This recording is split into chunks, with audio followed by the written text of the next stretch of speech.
प्रभु किसे प्राप्त होते हैं।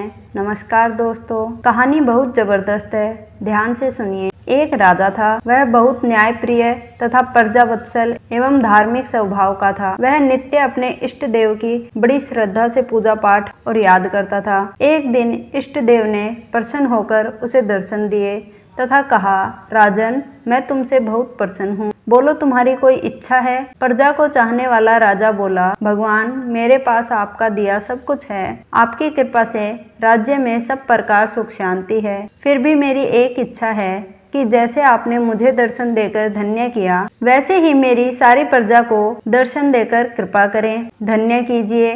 यह तो संभव नहीं है। ऐसा कहते हुए भगवान ने राजा को समझाया, परंतु प्रजा को चाहने वाला राजा भगवान से जिद करने लगा। आखिर भगवान को अपने साधक के सामने झुकना पड़ा और वे बोले, ठीक है, कल अपनी सारी प्रजा को उस पहाड़ी के पास ले आना और मैं पहाड़ी के ऊपर से सभी को दर्शन दूंगा। यह सुनकर राजा अत्यंत प्रसन्न हुआ और भगवान को धन्यवाद दिया। अगले दिन सारे नगर में ढिंडोरा पिटवा दिया कि कल सभी पहाड़ के नीचे मेरे साथ पहुँचे, वहाँ भगवान आप सबको दर्शन देंगे।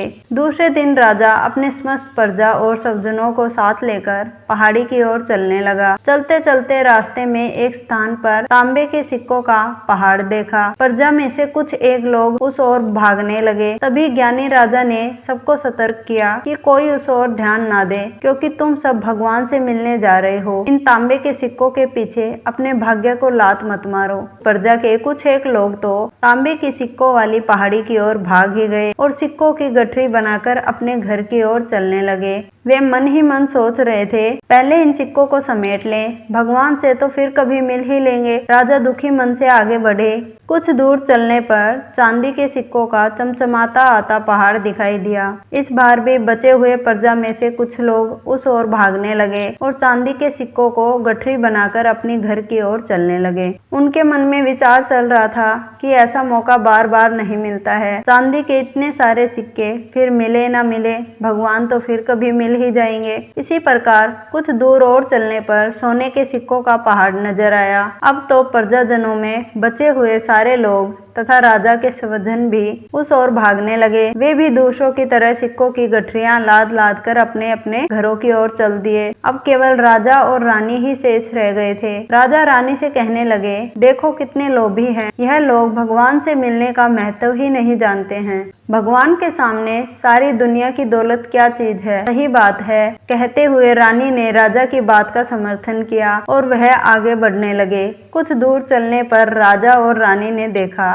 कि सप्तरंगी आभा बिखरता हीरो का एक बड़ा सा पहाड़ है। अब तो रानी से भी रहा नहीं गया। हीरो के आकर्षण से वह भी दौड़ पड़ी और हीरो की गठरी बनाने लगी। फिर भी उसका मन नहीं भरा तो साड़ी के पल्लू में भी बांधने लगी। वजन के कारण रानी के वस्त्र देह से अलग हो गए, परंतु हीरो की तृष्णा अभी भी नहीं मिटी। यह देख राजा को अत्यंत हीन और विरक्ति हुई। बड़े दुखद मन से राजा अकेले ही आगे बढ़ते गए। पहाड़ पर पहुंचे तो देखा वहां सचमुच भगवान खड़े उसका इंतजार कर रहे थे। राजा को देखते ही भगवान मुस्कुराए और पूछा, कहाँ है तुम्हारी प्रजा और तुम्हारे प्रियजन? मैं तो कब से उनसे मिलने के लिए बेकरारी से उनका इंतजार कर रहा हूँ। राजा ने शर्म और आत्मग्लानि से अपना सर झुका दिया। तब भगवान ने राजा को समझाया, राजन, जो लोग अपने जीवन में भौतिक सांसारिक प्राप्ति को मुझसे अधिक मानते हैं, उन्हें कदाचित मेरी प्राप्ति नहीं होती और वह मेरे स्नेह तथा कृपा से भी वंचित रह जाते हैं। तो दोस्तों, इस कहानी से हमें यह सीख मिलती है कि जो जीव